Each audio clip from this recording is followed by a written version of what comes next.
Friends, नमस्ते। मैं सोनिया आप लोगों का यूट्यूब पे स्वागत करती हूँ और आज मैं आपको एक देवी गीत सुनाने जा रही हूँ। तो प्लीज़ आप लोगों से रिक्वेस्ट है कि आप लोग गीत को पूरा सुनिए और प्लीज़ वीडियो को लाइक करिए और कमेंट करके बताइए कि गीत कैसा लगा आप लोगों को। आप लोग गीत को पूरा नहीं सुनते हो, प्लीज़ सपोर्ट करिए। मैया रुना झुनाया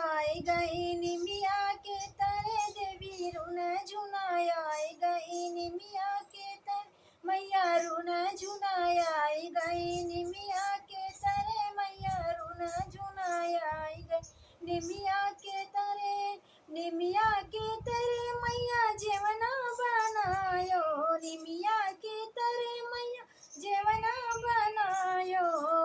मैया भोगवा लगाई गई निमिया के तरे, मैया भोगवा लगाई गई निमिया के तरे, मैया रुना झुनाया गई निमिया के तरे, मैया रुना झुनाया गई निमिया के तरे,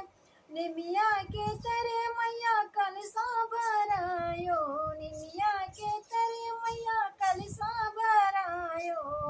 मैया गेड़ुआ घुटाई गई निमिया के तरे, मैया गेड़ुआ घोटाई गई निमिया के तरे, देवी रुना झुनाया गई निमिया के तरे, मैया रुना झुनाया गई निमिया के तरे, निमिया के तरे मैया बिरवा जोड़ायो, निमिया के तरे मैया बिरवा जोड़ायो, मैया बिरवा कूच गई निबिया के तरे, मैया बिरवा कूच गई निबिया के तरे, मैया रुना झुनाया गई निबिया के तरे,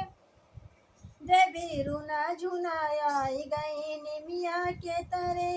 निमिया के तरे मैया आसन लगायो, निमिया के तरे मैया आसन लगायो, मैया नींद भरी सोई गई निमिया के तरे, मैया नींद भरे सोई गई निमिया के तरे, मैया रुना झुनाया गई निमिया के तरे, देवी रुना झुनाया गई निमिया के तरे, देवी रुना झुनाया गई निमिया के तरे।